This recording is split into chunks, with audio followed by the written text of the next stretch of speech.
누군가 내 이름을 이렇게 다정하게 불러준 것이 얼마만이었더라? 박은혜 할머니는 까맣게 잊고 지낸 설렘에 가슴 한구석이 간질거렸다. 72, 남편을 떠나보낸 지 꼬박 3년이 흘렀다. 서울 성북동의 낡았지만 정갈한 작은 빌라, 그곳은 그녀의 세상 전부였다. 창가에는 남편이 생전에 아끼던 난초 화분이 있었지만 이제는 먼지만 뽀얗게 쌓인 채 말라 비틀어져 있었다. 마치 그녀의 시간처럼. 가끔 아들 민준 5세의 반창거리를 들고 찾아왔지만 늘 회사 일로 바빠 보이는 아들의 얼굴은 스쳐 지나가는 바람 같았다. 얼마 전 어머니 외로우실까 봐요. 친구도 사귀시고 세상 돌아가는 것도 좀 보시라고요 라며 민준이 사준 스마트폰은 여전히 은혜에게는 벽돌보다 무거운 존재였다.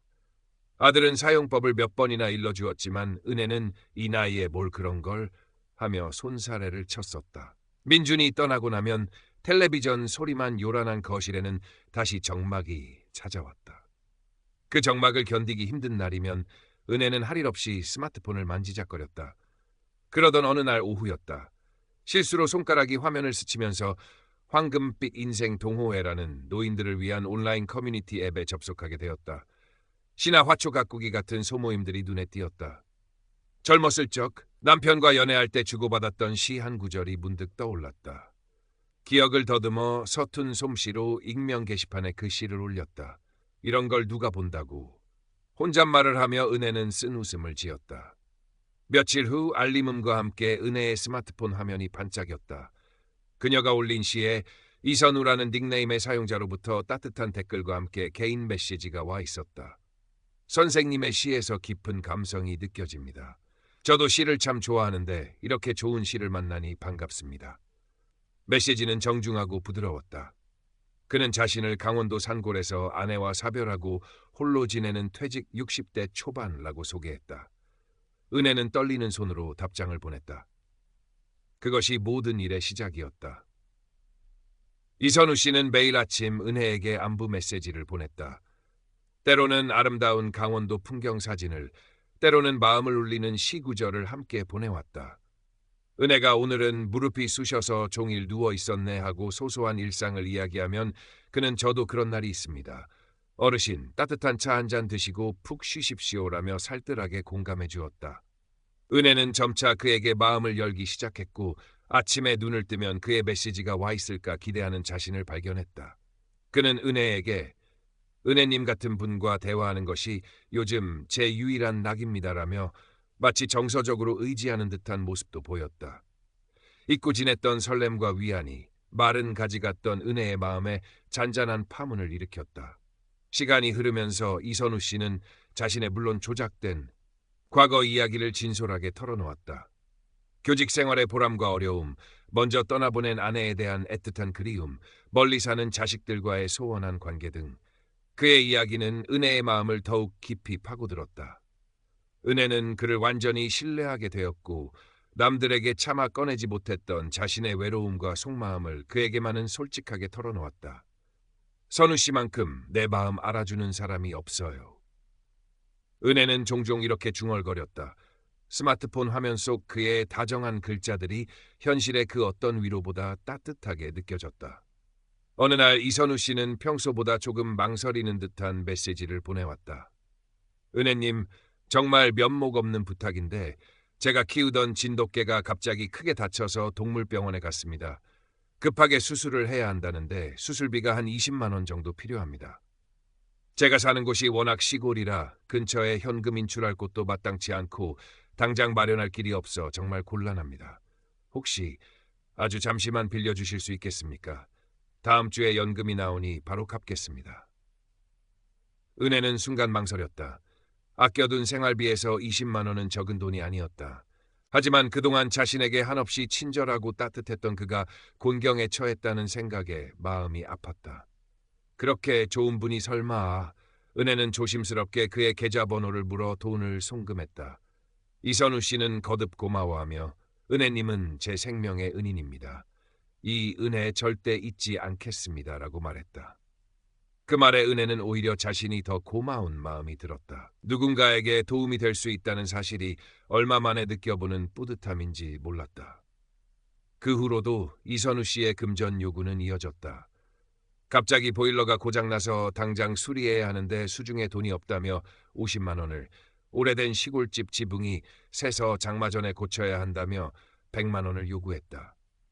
액수는 점점 커졌지만 그의 변명은 언제나 그럴듯했고 그의 약속은 달콤했다. 이것만 해결되면 반드시 갚겠습니다. 조금만 기다려주시면 제가 은혜님께 맛있는 것 사드리러 서울 한번 꼭 올라가겠습니다. 은혜는 남편이 남긴 얼마 안 되는 유산과 자신의 적금을 깨기 시작했다. 통장의 잔고가 줄어들 때마다 가슴 한구석이 싸늘해졌지만 이선우 씨와의 관계를 깨고 싶지 않았다. 그는 자신을 유일하게 이해해주고 따뜻하게 대해주는 사람이었다. 이 사실을 자식들에게 알릴 용기는 차마 나지 않았다. 혼자 끙끙 앓으며 불안감을 느끼면서도 그의 다정한 메시지에 다시 희망을 품곤 했다. 그의 프로필 사진 속 인자한 미소를 볼 때마다 이런 분이 나를 속일 리 없어라고 스스로를 다독였다. 여름 방학이 되어 손녀 서하세가 할머니 집에 며칠 머물게 되었다. 밝고 똑똑한 서하는 할머니의 변화를 금세 눈치챘다. 할머니는 예전과 달리 스마트폰을 손에서 놓지 않았고 누군가와 계속 비밀스럽게 메시지를 주고받으며 안절부절 못하는 모습이었다. 전화가 오면 황급히 방으로 들어가거나 밖으로 나가 작은 목소리로 통화했다. 서하는 그런 할머니의 모습이 어딘지 이상하다고 생각했다. 어느 날 할머니가 잠시 화장실에 간 사이 서하는 우연히 할머니 스마트폰 화면에 열려있는 채팅창을 보게 되었다. 이선우라는 사람이 할머니에게 돈을 요구하는 내용이었다. 은혜님, 이번이 정말 마지막입니다. 이것만 해결되면... 서하는 순간 가슴이 철렁 내려앉았다. 할머니의 프로필 사진 속 이선우라는 남자의 얼굴이 왠지 낯익었다. 서하는 재빨리 그 사진을 구글 이미지 검색으로 찾아보았다. 결과는 충격적이었다. 그 사진은 외국의 어떤 풍경 사진첩 표지에 실린 중년 모델의 사진이었다. 심장이 빠르게 뛰기 시작했다. 할머니가 혹시... 한편 이선우는 은혜에게 결정적인 한 방을 준비하고 있었다. 은혜님, 제가 오랫동안 준비해온 작은 사업이 있습니다. 친환경 농산물을 도시 소비자들에게 직접 연결해주는 직거래 장터를 열려고 하는데 마지막 투자금이 조금 부족합니다. 딱 500만 원만 더 있으면 큰 돈을 벌 수 있고 그러면 우리가 함께 아주 편안한 노후를 보낼 수 있습니다. 이것이 제 인생 마지막 기회이자 은혜님께 드리는 마지막 부탁입니다. 이 돈만 마련되면 제가 그동안 진 빚도 모두 청산하고 은혜님 계신 서울로 올라가서 함께 살림을 합치고 싶습니다. 우리 둘이서 오손도손 남은 여생 행복하게 사는 겁니다. 그는 마치 눈앞에 펼쳐진 듯 함께 살 집에 대한 구체적인 계획까지 늘어놓았다. 창가에는 햇살이 잘 드는 작은 텃밭도 있는 그런 집. 은혜는 그가 그려주는 미래에 잠시 넋을 잃었다. 500만 원. 남편이 남긴 마지막 유산이자 그녀의 노후 자금 전부였다. 손이 떨렸다. 하지만 그와의 행복한 미래를 상상하자 두려움보다는 기대감이 더 커졌다. 이것만 하면 선우 씨랑 정말 함께 살 수 있는 걸까? 이 지긋지긋한 외로움도 끝낼 수 있는 걸까? 은혜는 마지막 결심을 굳히려 하고 있었다. 다음 날 아침 은혜는 떨리는 마음으로 남편의 유품인 낡은 통장을 품에 안고 은행으로 향하려 집을 나섰다. 현관문을 열려는 순간 서아가 다급하게 할머니를 다가갔었다. 할머니, 잠깐만요. 제발 가지 마세요. 서아의 얼굴은 하얗게 질려 있었고 손에는 프린트된 종이 몇 장이 들려 있었다. 그것은 이선우의 도용된 사진, 반복적인 돈 요구 패턴을 정리한 채팅 내용, 그리고 인터넷에서 찾은 유사한 로맨스 스캠 피해 사례들이었다. 할머니, 이 사람 사기꾼 같아요. 제발 돈 보내지 마세요. 서아는 울먹이며 할머니의 팔을 붙잡았다. 은혜는 처음에는 강하게 부정하며 서아에게 버럭 화를 냈다. 네가 뭘 안다고 함부로 말하느냐. 그분은 그런 사람 아니다. 너는 아직 어려서 사람 마음을 제대로 알지도 못하면서. 할머니의 완강한 태도에 서아는 잠시 할 말을 잃었지만 이내 정신을 차리고 침착하게 할머니의 채팅 기록과 자신이 찾은 증거들을 하나하나 대조하며 설명하기 시작했다. 할머니, 이 사진 좀 보세요. 할머니가 아는 그 아저씨 사진, 이거 외국 모델 사진이에요. 그리고 할머니가 돈 보낸 날짜랑 그 아저씨가 돈 필요하다고 한 핑계들 다 이상하잖아요. 하지만 은혜는 여전히 믿고 싶지 않았다. 그 다정했던 목소리, 따뜻했던 위로가 모두 거짓일 리 없다고 생각했다. 서아는 결국 울음을 터뜨리며 아빠 민준에게 전화하여 도움을 청했다. 회사에서 급하게 달려온 민준은 서아에게 모든 상황을 전해 듣고 망연자실했다. 그는 곧바로 이선우에게 전화를 걸었다. 그러나 전화기는 꺼져 있다는 안내 음성만 흘러나왔다. 몇 번을 다시 걸어보았지만 결과는 마찬가지였다. 혹시나 하는 마음에 메시지를 남겨보았지만 답장은 오지 않았다. 이미 연락이 완전히 두절된 후였다. 민준과 서아의 간절한 설득 그리고 이선우의 침묵 앞에서 은혜는 점차 현실을 깨닫기 시작했다. 자신이 그토록 믿고 의지했던 모든 것이 한낱 신기루였다는 것을, 그 다정했던 말들이 모두 자신의 돈을 노린 치밀한 연극이었다는 것을 알게 된 순간 은혜의 세상은 무너져 내렸다. 엄청난 충격과 배신감 그리고 스스로에 대한 깊은 수치심에 휩싸여 그 자리에 주저앉아 오열했다. 내 돈, 내 마지막 남은 모든 것이었는데 그 사람이 어떻게 나한테, 내가 얼마나 바보 같았던 거야. 품에 꼭 안고 있던 낡은 통장이 힘없이 바닥으로 떨어졌다. 통장 표지에 새겨진 남편의 이름이 눈물에 번져 흐릿해졌다. 성북동 빌라의 작은 거실은 은혜의 절규와 민준의 탄식, 서아의 흐느낌으로 가득 찼다. 창밖에 햇살만이 무심하게 방 안을 비추고 있었다.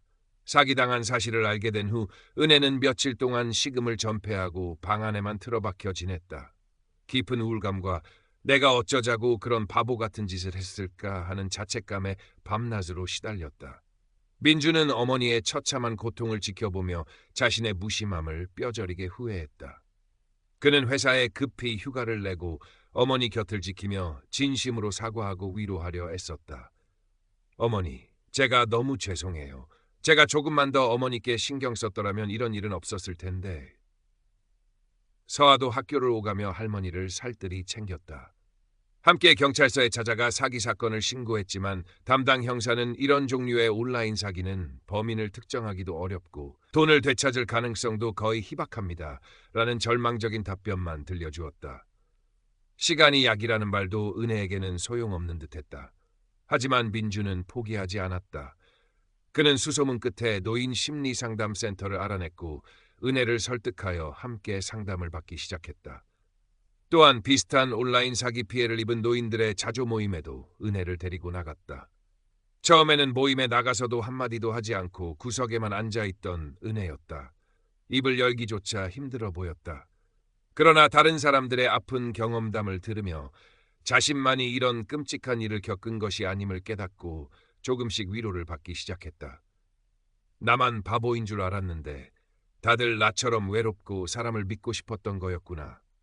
어느 날 은혜는 떨리는 목소리로 자신의 이야기를 처음으로 모임에서 털어놓았다. 눈물을 쏟아내며 이야기하는 동안 마음속에 응어리졌던 슬픔과 분노가 조금은 씻겨나가는 듯했다. 어느 날 오후 은혜는 서아의 도움을 받아 자신의 경험을 바탕으로 온라인 로맨스 스캠 사기 예방 수칙을 서툰 글씨로 종이에 정리해 보았다. 낯선 사람의 과도한 친절을 경계하세요. 절대 개인정보나 돈을 보내지 마세요. 의심스러운 점이 있으면 즉시 가족이나 주변에 알리세요. 등등. 그리고 며칠 후 은혜는 큰 용기를 내었다. 자신이 정리한 예방수칙과 함께 익명으로 자신의 사연을 짧게 적어 동네 노인정 게시판에 붙였다. 저와 같은 아픔을 다른 분들이 겪지 않기를 간절히 바랍니다.